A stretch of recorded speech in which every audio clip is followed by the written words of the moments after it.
ہاں کوئی بیمار ہو گیا نا تو اچھا ڈاکٹر کر سکو گے، مکے مدینے جانا ہے نا تو حج کے لیے پیسے چاہیے گے. یہ بھول ہے ہماری.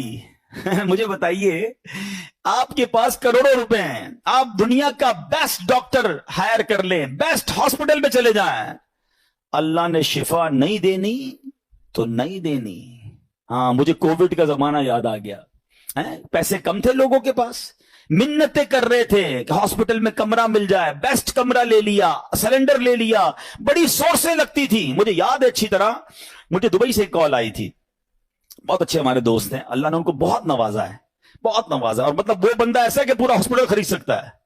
اس نے مجھے فون کیا کہ عبدالحبیب بھائی میرے چچا جو ہیں کووڈ ہو گیا ان کو. اس وقت بڑا خوف تھا کراچی میں، پورا کراچی لاک ڈاؤن میں تھا. کہہ رہا یار کچھ کر دیں، جتنے پیسے خرچ ہوتے ہیں بتائیں. ان کو کوئی کمرہ، ان کو کوئی ہاسپٹل میں جگہ نہیں مل رہی ہے، سلنڈر نہیں مل رہا، کچھ کریں. یعنی وہ کروڑ 2 کروڑ 5 کروڑ بھی خرچ کر دیتے. کچھ نہیں ہوا اور 2 سے 3 دن بعد ان کا وصال ہو گیا. کدھر گئے پیسے، کدھر گئی سورس ہے؟ یاد رکھیے گا. اور آپ نے بھی دیکھا ہے، میں نے بھی دیکھا ہے، بندے کے پاس کچھ نہیں ہے، ڈاکٹر کہتے نہیں بچے گا. میں کل ایک مریض سے مل کے آیا ہوں، کبھی کہیں گے تو آپ کو انشاءاللہ یہاں لا کے ان سے بات کرواؤں گا. مجھے کہتے ہیں میری رپورٹ میں نے ڈاکٹر کو دکھائی کہ 3 مہینے ہیں تمہارے پاس، 3 مہینے. کل رات میری ملاقات ہوئی، کہہ رہے اس بات کو 4 سال ہو گئے ہیں. انہوں نے اپنے روحانی علاج کچھ کیا، وظائف پڑھے، مجھے بتایا سارا، انہوں نے پورا سسٹم بتایا. میرا رب چاہے نا. انہوں نے کہا اس کے بعد میں نے کوئی بایوپسی نہیں کرے. لیور کینسر، کہہ رہے تمہیں ٹرانسپلانٹ کرا لو ورنہ 3 مہینے. کہتے نہ میں نے بایوپسی کرائی نہ میں نے کیمو کرائی. مجھے کچھ وظائف ملے، میں نے وہ وظائف کیے. اللہ نے مجھے، آپ کے سامنے بیٹھا ہوں، میری محفل میں میرا بیان سن رہے تھے. جسے اللہ رکھے اسے کون چکھے. تو یہ توکل ہے نا. یہ جو اسباب پر پاگل ہوئے ہیں نا ہم لوگ. اچھا لوگ کہتے ہیں پیسے ہوں گے تو خوش رہیں گے، یہ بھی بے وقوفی ہے. میں اس مسجد میں آیا ہوں، یہ بہت سارے امیر بیٹھے ہیں، کروڑ پتی بھی نظر آ رہے ہیں، شاید ارب پتی بھی ہوں گے. یہ بھی بھول ہے. یہ ہمارے کچھ اسلامی بھائی کو انفیریٹی کمپلیکس ہوتا ہے، یار پیسے ہوں گے نا تو ذرا خوشی ملے گی. یہ بے وقوفی ہے آپ کی. پیسوں سے خوشی نہیں ملتی ہے. اگر پیسوں سے خوشی ملتی ہوتی نا دنیا میں کوئی امیر غمزدہ نہ ہوتا. میں آپ کو ایک بڑی عجیب بات کہنے جا رہا ہوں، بڑی تجربے کی بات کہنے جا رہا ہوں. دنیا میں جو ہے نا ہر کوئی سخی نہیں ہوتا.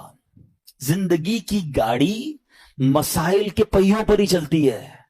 امیر کے دکھ اور ہیں، غریب کے دکھ اور ہیں. ہاں مشہور آدمی کے دکھ، آپ کو کوئی مشہور لگتا ہے نا، اوئے ہوئے کیا فیم ہے بھائی، جدھر جاتا ہے لوگ جمع ہو، اس سے پوچھو وہ لائف کیسے گزار رہا ہے، اس کی ٹینشن اور ہے. جس کو کوئی نہیں جانتا اس کی ٹینشن اور ہے. کاروبار کرنا چاہیے جناب، کاروبار میں بڑو مزو ہے. کاروباری کے دکھ اور ہیں، نوکری والے کے دکھ اور ہیں. تو یہ دنیا مسائل کے ساتھ ہی چلے گی. آپ کو اللہ کی رضا پر راضی رہنا ہے. آپ دوسروں کی مسکراہٹ دیکھ کر سمجھتے یہ سب سے زیادہ خوش ہے، کبھی بیٹھو اس سے اس کے دکھ پوچھو، پریشان ہو جاؤ گے. ہمارا تو کام ہی یہی ہے نا. آپ یقین کریں کبھی کبھی کسی کے گھر جاتے ہیں نا، بڑا بنگلہ، وہ بڑا 15 کروڑ کی گاڑیاں کھڑی ہیں، باہر گارڈ کھڑے ہیں. بندہ بولے بھائی کمال عیش کی زندگی ہے. ڈرائنگ روم میں لے جا کے بولتا حاجی صاحب آپ سے ایک کام ہے. اور کان میں آ کے جب اپنا مسئلہ بتاتا ہے نا، بندہ بولے یار اس سے زیادہ تو میں سکھی ہوں یار، اتنی بڑی ٹینشن میں بیچارہ. تو یہ نہ سمجھیں، یہ تو قرآن کا اعلان ہے. ہمیں ٹیسٹ دیا جائے گا، ہمیں آزمایا جائے گا. Be ready for that test. کیا کہتا ہے قرآن؟ وَلَنَبْلُوَنَّكُمْ بِشَيْءٍ مِّنَ الْخَوْفِ وَالْجُوعِ وَنَقْصٍ مِّنَ الْأَمْوَالِ. کمال دیکھیں، رب نے یہ فرمایا ہم تمہیں عنقریب آزمائیں گے. اچھا یہ نہیں کہا کہ آزمائیں گے کسی بھی چیز سے، لسٹ بھی دے دی ہے، کوسچن پیپر ڈکلیئر ہے. وَلَنَبْلُوَنَّكُمْ بِشَيْءٍ مِّنَ الْخَوْفِ. تمہیں خوف آئے گا، کبھی دشمن کا خوف آتا ہے، کبھی بدنامی کا خوف آتا ہے، کبھی لگتا ہے یار یہ چیز خراب ہو جائے گی. والجوع، تمہیں بھوک لگے گی، تمہارے پیسے کم ہو جائیں گے، غربت آ جائے گی. پھر کیا فرمایا؟ نقص من الاموال، تمہارے مال کم ہو جائیں گے، شپمنٹ خراب ہو جائے گی، کوئی مال لوگے وہ مال بیکار ہو جائے گا، آپ کا آرڈر خراب ہو جائے گا. ہوتا ہے کاروبار میں. پھر کیا فرمایا؟ الانفس والثمرات، تمہاری باڈی میں پرابلم آئے گی، چلتے چلتے بیماری آ جاتی ہے. بندہ کہتا ہے یار کچھ سب چیزیں سیٹ تھی، یہ کیا ہو گیا، یہ کیا نکل آیا ٹیسٹ کے اندر، یہ تو ہونا تھا. پھر کیا فرمایا؟ والثمرات، تمہارے پھل خراب ہو سکتے ہیں. کیا خوبصورت قرآن نے پہلے سے بتا دیا ہے. مگر اس ٹیسٹ میں جو پاس ہوگا، کیا فرمایا؟ وَبَشِّرِ الصَّابِرِينَ، خوشخبری صبر والوں کے لیے. Be ready for that test. اور اس ٹیسٹ سے جب آپ گزر جاؤ گے نا، پھر کیا فرمایا؟ الذین اذا اصابتهم مصیبہ قالوا انا للہ وانا الیہ راجعون. جب ان پر کوئی مصیبت آتی ہے تو کہتے ہیں اللہ ہی کا مال ہے, اللہ ہی کی طرف لوٹ جانا ہے. تو اللہ کرے کہ ہمارا یہ مائنڈ سیٹ بن جائے کہ جب ہمارے اوپر کوئی, ہمیں جیسے پتہ چلنے یار لاس ہو رہا ہے, دشمن سامنے آ گیا ہے, کوئی باڈی میں پرابلم آ رہی ہے, کوئی ٹینشن آ رہی ہے, تو الارم بج جائے میرا ٹیسٹ شروع ہو گیا ہے, میں نے وبشر الصابرین کا مجدہ لینا ہے, ان اللہ مع الصابرین کا انعام لینا ہے, میرا یہ ٹیسٹ ٹائم آ گیا ہے, اب مجھے ثابت قدم رہنا ہے, اب مجھے شکوہ نہیں کرنا ہے, اللہ کی رضا پر راضی رہنا ہے. یقین جانو جس دن آپ نے یہ ٹیسٹ پراپر پاس کر لیا, اس کے بعد ایسی خوشخبری ملنی ہے کہ آپ کی عقل حیران ہو جانی ہے. بس ہمیں اللہ پر بھروسہ رکھنا ہے, اللہ پر یقین رکھنا ہے, اور وہ رب کیسے عطا فرماتا ہے. سبحان اللہ. ایک اور ایمان افروز واقعہ سنیں, پھر میں آپ کو ایک کمال کی آیت سناؤں گا. ہوا کیا, ایک بزرگ تھے حضرت حاتم اسم, بہت بڑا نام ہے, ٹھیک ہے. ان کا توکل بہت کمال کا تھا. ایک رات اپنے رفقا سے, اپنے دوستوں سے بات کر رہے تھے, تو حج کا ذکر نکل آیا, تو ان کے دل میں بھی حرمین طیبین جانے کی تڑپ بڑھ گئی. تو گھر تشریف لائے اور اہل خانہ سے کہتے ہیں اگر مجھے اجازت دو تو میں حرمین طیبین چلا جاؤں. تو بیوی بچوں نے کہا کہ ہمارے پاس تو پیسے ہی نہیں ہیں, فاقے چل رہے ہیں, اور آپ مکے مدینے جانے کی بات کر رہے ہیں, اور آپ چلے گئے تو ہمارا پیچھے کیا حال ہوگا. بھروسہ اللہ پر نہیں ہے, اسباب پر, چیزوں پر. تو وہ ایک چھوٹی بچی تھی, وہ کیا کہتی ہے, اگر تم لوگ اجازت دے دو تمہارا کیا جائے گا, یہ جہاں جانا چاہتے جانے تو, یہ رزق دینے والے تھوڑی ہیں, کہتے یہ رازق تھوڑی ہیں, رزق ملنے کا وسیلہ ہیں. جب گھر کے دیگر افراد نے بچی کا توکل دیکھا تو کہتے بچی ٹھیک تو کہہ رہی ہے, اللہ کے گھر ہی جا رہے ہیں, آپ چلے جائیں. حضرت کو اجازت دے دی گھر والوں نے, آپ حج پر روانہ ہو گئے. آپ صبح ہوئی تو آپ کی جیسے ہی حج کی خبر پھیلی تو آپ کے پڑوسی آ گئے, کہ یہ آپ نے کیا کیا. اس بچی کو برا بھلا کہنے لگے کہ آپ کو اجازت نہیں دینی چاہیے تھی, آپ کے ابو چلے گئے, آپ کے کھانے پینے کے مسائل ہیں. اچھا پہلے ایسا تو نہیں تھا کہ 15-20 دن 40 دن کا حج تھا, کئی مہینوں کا ٹریول ہوتا تھا, جاتے تھے آتے تھے, آلموسٹ 4 to 6 month, ہو سکتا ہے سال کا سفر ہو. تو اب بچی کو یہ کہنے لگے کہ تمہیں اجازت نہیں دینی چاہیے تھی. آئے ہائے, جب اس بچی نے یہ سنا نا تو آسمان کی طرف سر اٹھایا اور کہنے لگی کہ اے میرے مالک, اب مجھے ان لوگوں کے سامنے رسوا نہ کرنا, تیرے بھروسے میں نے کہا تھا, اب تو نے رسوا نہیں کرنا. اچھا ہوا یہ کہ اس شہر کا جو حاکم تھا, جو سمجھ لے بادشاہ تھا یا گورنر کہہ لیں, وہ شہر کے گشت پر نکلا, اور ٹریول کرتے کرتے اسے پیاس لگی. تو اسی حضرت حاتم اسم کے گھر کے دروازے پر آ کر دروازہ بجایا جاتا ہے, کیا گورنر صاحب آئے ہیں, ذرا پانی پلا دیں, پیاس لگی ہے. ان کی زوجہ کہتی یا اللہ, ہم وہ لوگ ہیں جن کے اپنے کھانے پینے کے پرابلمز ہیں, اور ہمارے دروازے پر شہر کا حاکم آ کر پانی مانگ رہا ہے. اے اللہ تیری قدرت. پانی پلایا تو کسی پڑوسی نے آ کر کہا کہ یہ بڑے غریب لوگ ہیں, اور ان کے والد صاحب حج پہ چلے گئے ہیں, حضرت حاتم اسم ہیں, اور ان کے گھر میں تو فاقے چل رہے ہیں. تو بادشاہ نے کہا کہ انہوں نے ہم پر مہربانی کی, ہمیں پانی پلایا, ان کو ایسے خالی ہاتھ تو نہیں چھوڑنا چاہیے. اس نے اپنے جو پیٹی باندھتے تھے اس زمانے میں, اپنی پیٹی اتاری اور ان کے گھر میں ڈال دی, اور اپنے سارے سپاہیوں سے کہا سب اپنی اپنی پیٹی ڈال دو. سب نے پیٹی کھولی اور ڈال دی. بعد میں وہ پیٹی کے بدلے پیسے آئے, اور وہ مالدار ہو گئے, اتنے پیسے ہو گئے, سبحان اللہ. اب کیا ہوا, جب یہ سب کچھ آ گیا تو اب وہ بچی زاروں کے تار رونے لگی. لوگ کہنے لگے اب تو مسئلہ حل ہو گیا, اللہ نے تمہارا بھروسہ تھا, اللہ نے اتنی مہربانی کی, اتنے پیسے گھر میں آ گئے.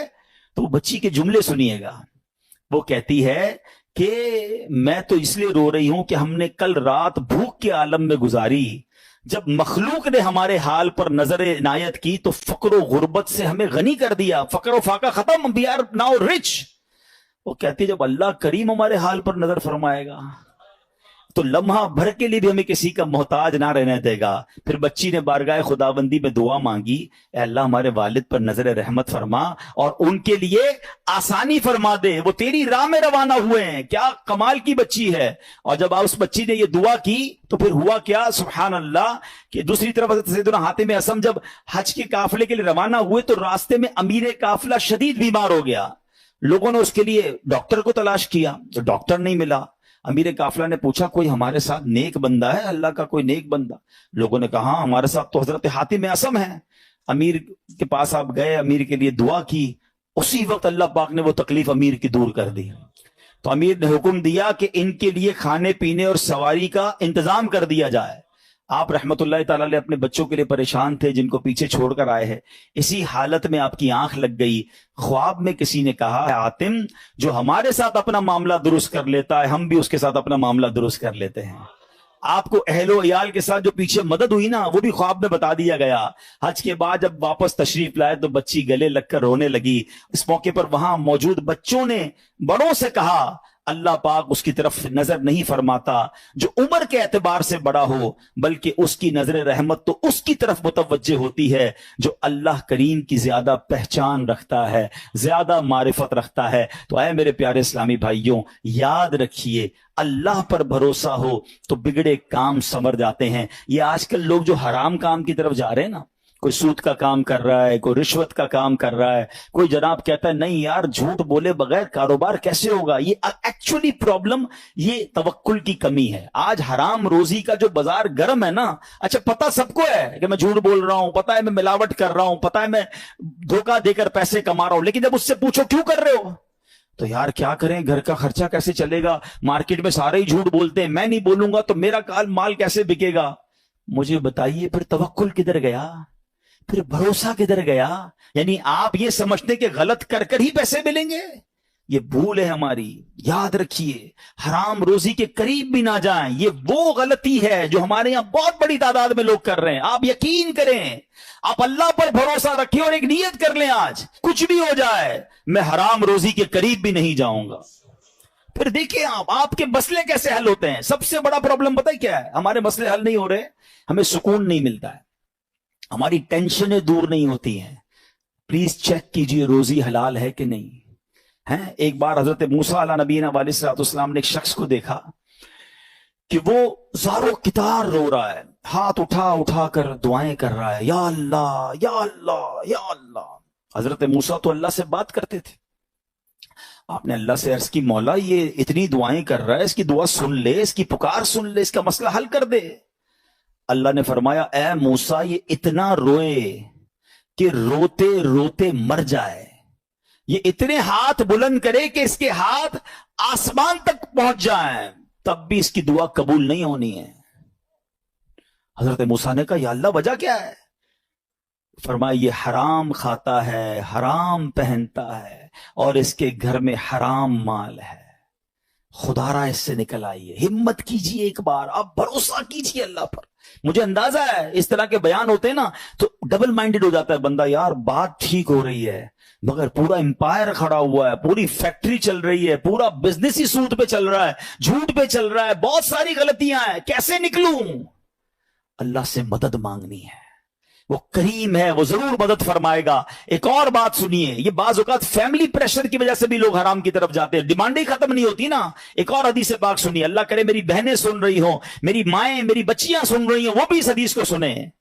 پیارے آقا علیہ الصلوۃ والسلام نے ارشاد فرمایا لوگوں پر ایک ایسا زمانہ آئے گا کہ مومن کو اپنا دین بچانے کے لیے ایک پہاڑ سے دوسرے پہاڑ اور ایک غار سے دوسرے غار کی طرف بھاگنا پڑے گا۔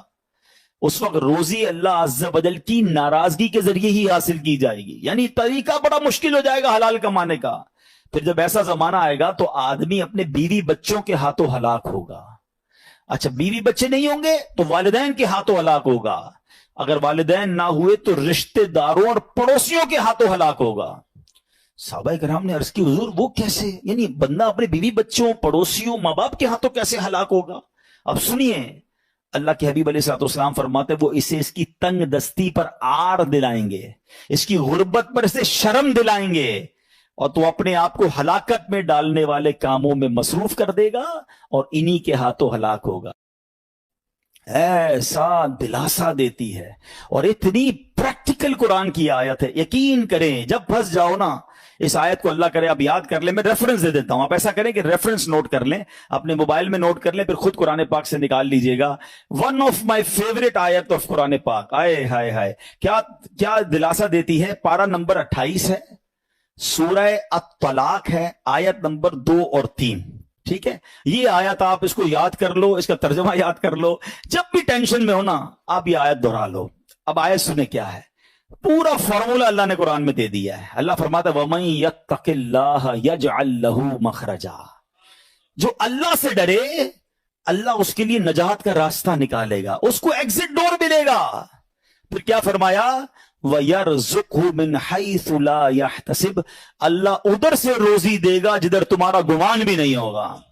اچھا اب اس کو تھوڑا پریکٹیکلی کرتے ہیں، ٹھیک ہے؟ یہ سفید داڑھی والے بزرگ بیٹھے ہیں، مور دین 50 ایئرز جتنے بیٹھے ہیں نا، میں نے کبھی آپ سے بات نہیں کی ہوگی اس موضوع پر، مگر آج میں بہت عجیب سا دعویٰ کرنے جا رہا ہوں۔ جتنے یہاں 50 سال سے بڑی عمر کے بیٹھے یا 45 سے پلس ہے نا، اب میں جو جملہ کہنے جا رہا ہوں آپ سب سے پوچھ لیجئے گا، آپ کی زندگی میں ایک بار کم از کم، اس سے زیادہ بھی ہو سکتا ہے، ایک بار ایسا ضرور ہوا ہوگا کہ آپ کو لگا ہوگا یار بس اب ختم، پھنس گئے بھائی، بڑا معاملہ آ گیا ہے، اب نہیں نکل سکتا، ادھر سے نکلوں گا کیسے؟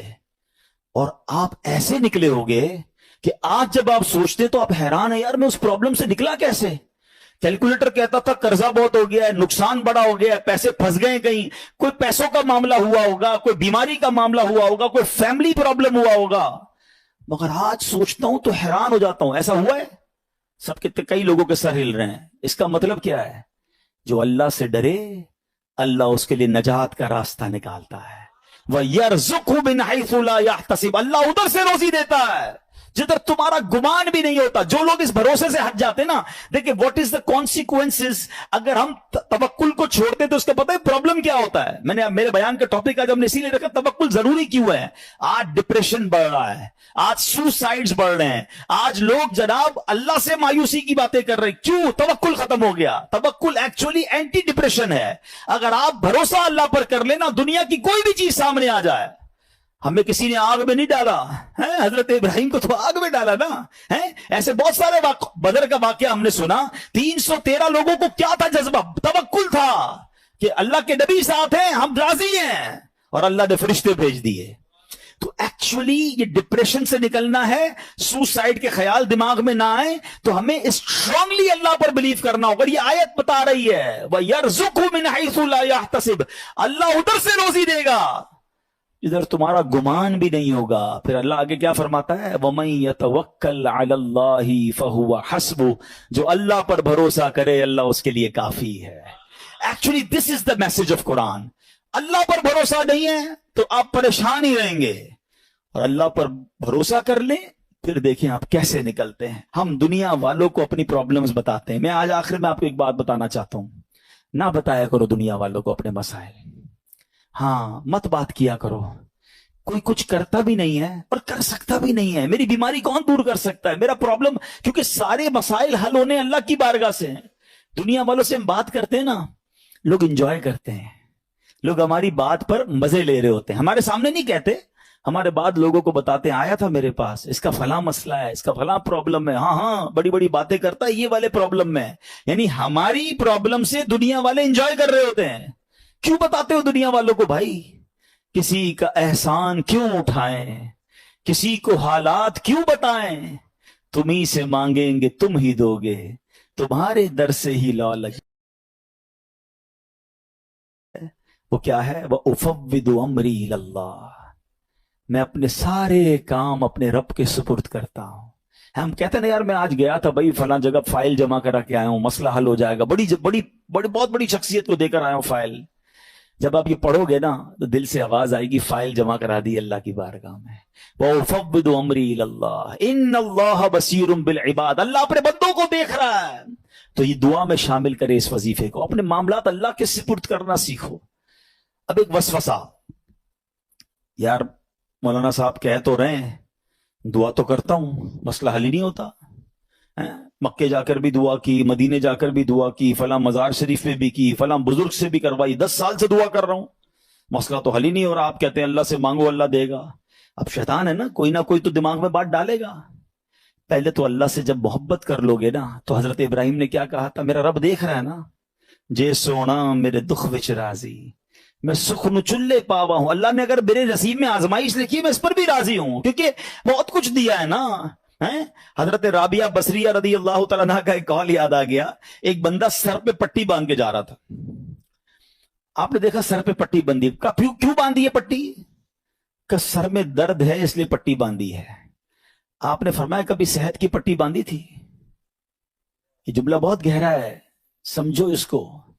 یعنی یہ آپ اللہ کی ولیاں ہیں نا، یہ اللہ والے نا، ان کے نزدیک یہ بھی شکایت ہے کہ سارے شہر کو بتا رہے ہو کہ اللہ نے آج درد دیا ہے. ایک دن درد دیا تو تم پٹی مانگ کے گھوم رہے ہو. 29 دن صحت دی تو لوگوں کو بتایا. اللہ نے کتنا دیا ہے وہ کبھی اس کو آپ نے کاؤنٹ کیا؟ کبھی تھوڑی دیر کے لیے دھوپ میں کھڑا کر دیا تو آپ واویلا کرنا ہم شروع کر دیتے ہیں. ساری زندگی چھاؤں میں رکھا. کبھی کبھی پرابلم آتی ہے, کبھی کبھی بیماری آتی ہے, باقی زندگی تو عیش کی ہے. تو اللہ سے محبت کرنا سیکھو.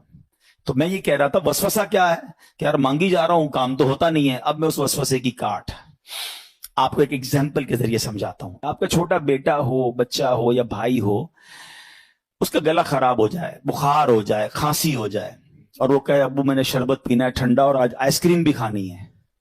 ہاں بھائی بتائیں کھلائیں گے؟ جواب دیں. نہیں کھلائیں. اچھا رو رہا ہے, گر گڑا رہا ہے, نہیں میں نے کھانی ہے, آج میں کھا کے رہوں گا, آپ کھلا دیں گے؟ اچھا آپ بھی نہیں کھلائیں گے. رو رہا ہے پھر بھی نہیں کھلائیں گے؟ نہیں کھلائیں گے. اچھا اب آپ کا ایک دوست ساتھ بیٹھا ہے, کہے گا یار کتنے ظالم ابو ہو, بچہ رو رہا ہے کھلا دو آئس کریم, کیا ہو گیا؟ آپ کیا رپلائی دیں گے؟ میں والد ہوں, مجھے پتا ہے کب میرے بچے کو کیا دینا ہے. یہی کہتے ہیں نا, میں والد ہوں, مجھے معلوم ہے میرے بچے کو کب کیا دینا ہے. اب ذرا دل سے میرا جملہ سننا, تم والد ہو, تمہیں پتا ہے بچے کو کب کیا دینا ہے. میرے مالک کو نہیں پتا مجھے کب کیا دینا ہے. میں رو رہا ہوں, میں گر گڑا رہا ہوں, میں ادھر جا رہا ہوں, میں ادھر جا رہا ہوں, میں سب سے دعائیں کروا رہا ہوں, نہیں ہو رہا میرا مسئلہ حل. ارے مان لو نا یہ میرے لیے بہتر ہے. میرا رب نہیں کر رہا یہ میرے لیے بہتر ہے.